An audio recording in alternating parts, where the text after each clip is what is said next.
All right, I'm back. Me and one of my coworkers had a little bet. Actually, he's the owner of the business I work for. We had a bet about how much this guy weighs. And today, I went to the cat scale. Cute little kitty cat guy, right? Did I just show you what it weighed? Hopefully not. Ha.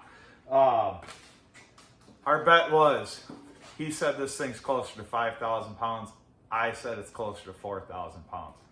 All right, this is how we ride it too. I didn't cheat because he's like, oh, you got total control over it.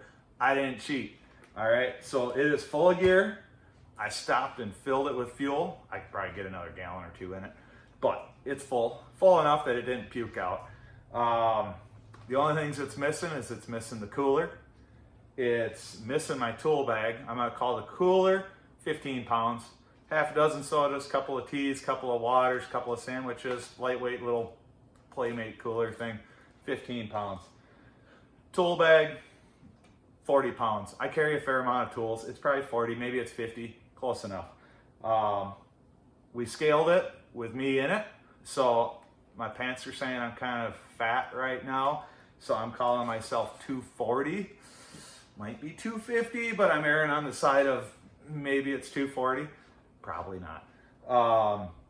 So the cat scale says right about there, 45.20. 45.20 with me in it. Add the cooler that's missing, add the tool bag that's missing, and take my fatness out of it. And trail ready, turnkey, full of fluids, 4,335 pounds. So finally did it, finally weighed it. There are, of course, maybe a couple trinkets missing, right?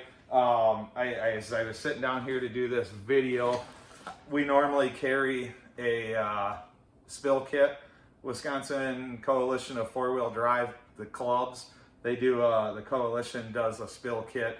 This is actually, I mean, it doesn't weigh anything, but this will actually absorb an insane amount of fluids that get spilled. So if you don't have a spill kit and you've got a small block Chevy or whatever engine in your rig, and it's like mine that holds 8.5 quarts of oil, if this thing goes upside down and my breather system that I designed fails and 8 quarts pour out, it's good to be able to clean that up, sop that up. So this is a few pounds, right? You know, I've always got actually I got a pile of garbage here. You know, trash bag, couple pairs of gloves, rubber boots. You know, okay, there's 5 pounds worth of rubber boots. And then actually, I guess I'm missing one toe strap. So 10, 20 pounds worth of gear maybe total. So we're gonna round it up. We're gonna call it 4,350 pounds. All right, so how do you get to 4,350 when you're building your buggy? 14 bolt with a giant truss, all steel links in the back, cast iron NP205 with extra mounts, full skid plate system that's removable, like drop the whole skeleton out, skid plates, the whole 9 yards come out.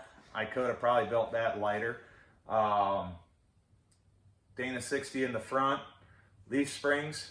That's actually probably a wash between coilovers and a 4-link or 3-link or whatever you want to do in the front. 40-inch tires, cast bead locks, not a forged bead lock. So I don't know if the cast wheel's lighter or heavier than the cast. And then where I shaved weight, you know, this is where I think I shaved weight as I built this. I still have hood, grill, cowl, and windshield as OEM steel.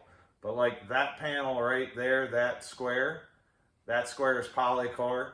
That 080 polycore in the trailer business. I talked about that in some other videos.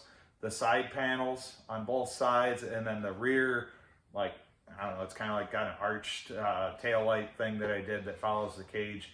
So that's all that polycore. You can literally pick all those panels up and pinch them between your fingers and hold them up and down. There's no weight to them. So they're like bolting air onto the side.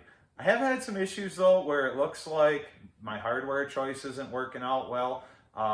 Mainly in the front. Actually, the tops of my fenders are done in that polycore.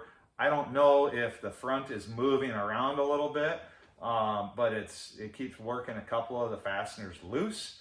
Next attack is going to be blue Loctite and see if that makes things stick. And then in the floors, so the front floors, the firewall, where your feet are at, the transmission tunnel, that's all steel. Thin gauge, I don't even know what it was, 18 gauge factory sheet metal, and where I added in, I think I used 18 gauge. It was what I could find at the store quick. And then the rest of the floor, like underneath the seats right here, and then in the, I'm gonna go Australian here and call it the tray. So in the tray, the trunk, the bed, whatever, that material is 145 thousandths hard face or hard plate aluminum. It's a scuff plate out of semi trailers. This stuff will really take a good hit.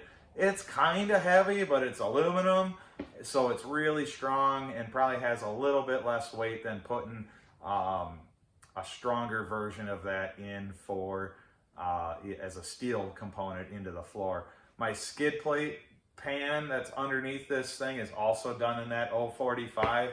The big one under the transmission has taken some hits.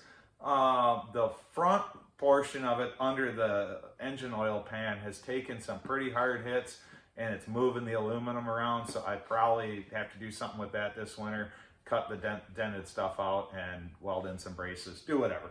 But so that's where I shaved weight, that's where I added weight, big axles, big drivetrain, heavy stuff there, you know, cast block, cast heads, cast everything, aluminum intake for the drivetrain.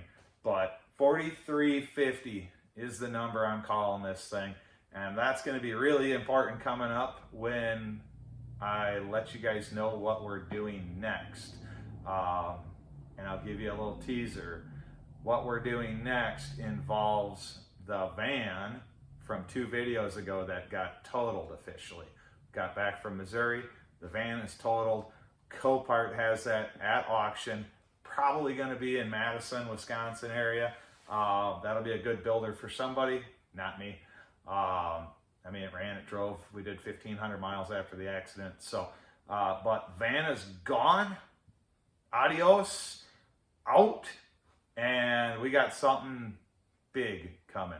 So I had to know what that thing weighs because I know what each of the other pieces weigh at the same time. So got that one out of here today.